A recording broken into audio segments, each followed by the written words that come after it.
Hello everyone, and welcome back to our channel, your trusted source for the latest and most pressing developments in South African politics. If you're new here, make sure to hit that subscribe button, tap the notification bell, and don't forget to like and comment below. We'd love to hear your thoughts on today's hot topic. In a bold and highly charged moment within the African National Congress, ANC veteran Tony Yengeni has unleashed a scathing criticism of Police Minister Senzo Mchunu, accusing him of disrespecting the movement's legacy by allegedly eyeing the ANC presidency. Yengeni, a long-time loyalist and outspoken voice within the ANC, did not mince his words. In a tweet that sent shockwaves across political circles, he wrote, and I quote, "So Senzo wants to be president of the ANC. Don't disrespect us."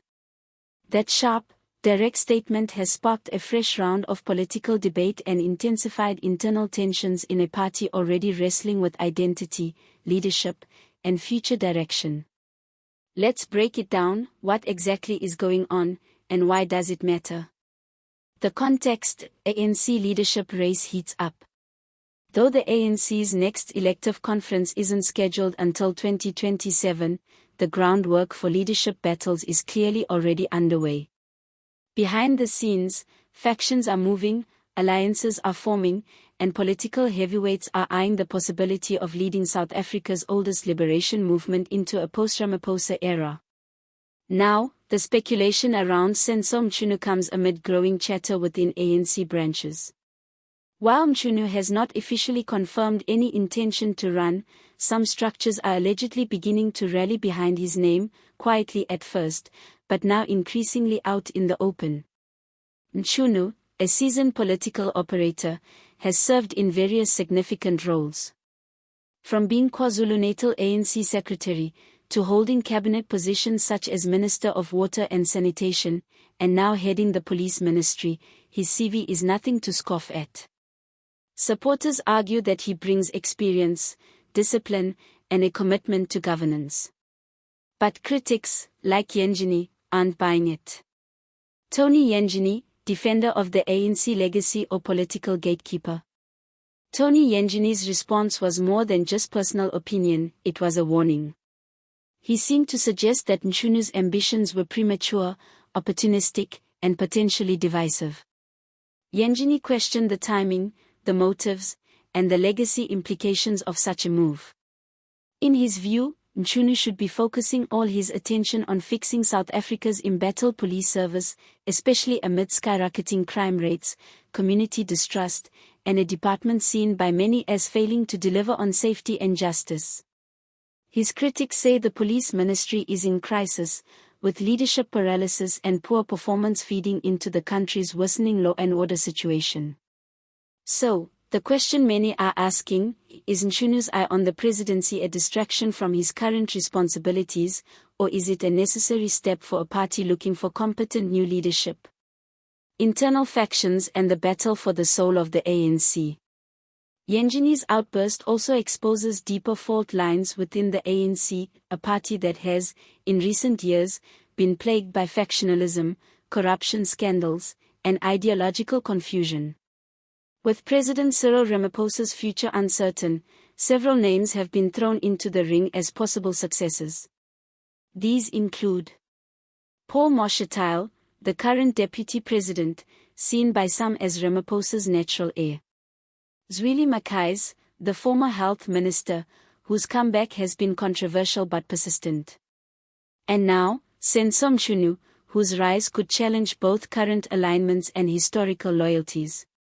Yengeni, a veteran of ANC struggle politics, appears to be positioning himself as a guardian of tradition, warning against leadership ambitions that lack a unifying vision. In his words, power grabs without purpose could deepen the rifts already threatening to tear the ANC apart.